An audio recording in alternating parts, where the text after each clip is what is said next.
Hi, this is Jerry Edmon, and this is Success in Life. I want to talk to you today about the three stages of growth. You know, it seems like some people in their life, they just get stalled up and it seems like they never move forward. I think one of the signs of maturity for you and for all of us is the fact of we become givers instead of takers. I think giving is a very important part of life. Unfortunately, too many people have become professional receivers and not very good givers. I mean, that's all they think that life means. Somehow, we think that the only reason for life is that we can get more possessions, that we can get more stuff. And we really don't see the assignment in our life and the circumstances that we face.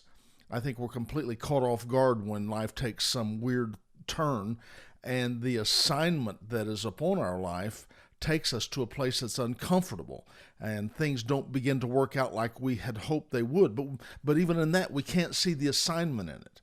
I mean, there are times when you're needed in a desperate situation where men are crying out for help. That's an assignment. And your comfort and your increase are not at the top of the food chain of importance during those times. So let's cover this. The three stages of growth in life are this. The first stage of growth is feed me and clothe me, kind of burp me, help me. I mean, every infant is in that stage. Now, I know that stage one is pretty crowded. Feed me, clothe me, take care of me. Really, there's not much more that's expected of them than that.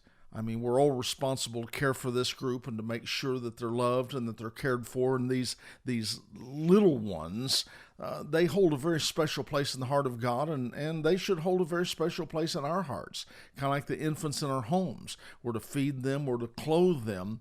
But eventually you should grow out of that. And you know that something is abnormal when their entire life is in this stage. Okay? That's the first stage. Feed me, clothe me. The second stage is this. Now I can feed myself. Now this is where a lot of people are today. There are those who finally reach stage two, and unfortunately, too many of them spend their entire life here. I mean, they stop growing at stage two. I can feed myself. I can believe for myself a new car, a new home. I'm going to get me a raise and a promotion for myself. And these are the ones who believe that the purpose in life is just for them to get this promotion and unexpected inheritances and jobs and more jobs and finding money and increase. I mean, they have no concept of the true meaning of life. It's always me, me, me. I mean, that's where they are in that stage.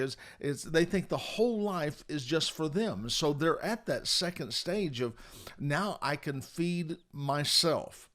And it's easy for us to become frustrated with this age group, but actually, that's just where they are. They're adolescents. Give them time and they'll grow. Sometimes they have to go through some hardships, but when they do, the glow of such things as position and possessions, it kind of loses its luster, and they start asking questions like, is this all there is? I mean, you could make them king of the world in about 30 days. They would just be kind of saying, is this all there is? Stage two is a mindset that's out of balance with the true purpose of life. Self is at the heart of all failure. And I promise you, selfishness will lead you down a road that there is no return. And God knows that you're going to pass through this neighborhood in your growth and development. But He never intended for you to make a homestead there. Now, the final stage of growth, this is the one I want to talk to you about. The final stage of growth is now I can feed you. The motivation of my faith is love, and the focus of my faith is to those that love reaches out to. And in this, we understand that we're called to be more. We're called to be a blessing to somebody. I mean, you want to really see the gifts operate in your life and things, the treasure inside you come to their fullest potential. Do you want to see your faith work to its highest potential? It only works by love. I'm just telling you right now, love is the force that makes everything work. Well, I'll say it one more time. Love is the force that makes everything work. And when love turns you toward the needs of someone, it equips you with whatever you need to accomplish whatever love is demanded. It's so easy to be a blessing to someone. I don't know why more people don't do it. It's so easy. That doesn't have to be an exchange of money. It can just be a kind and encouraging word, a deed in behalf of somebody that's in need. I mean, can you imagine yourself being used to bring an encouraging word that literally changed somebody's life?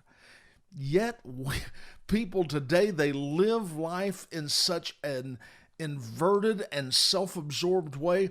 They live for themselves. And I've heard so many people say, I don't have enough to be a blessing to anyone. Or boy, they'll say, when my life changes, then I'm going to help someone. But the fact is, you can be a help to someone right now where you are. This is so important for your life. And let me just say this to you. How you respond to the needs of others tells where you are in this growth chain. Now, this is just a little something for you to think about today. This is Jerry Edmon, and this is Success in Life. Go for it. We hope you've enjoyed this podcast about success in life. If you would like more information about this subject or other materials or resources offered by Jerry Edmon, please go to www.jerryedmon.com.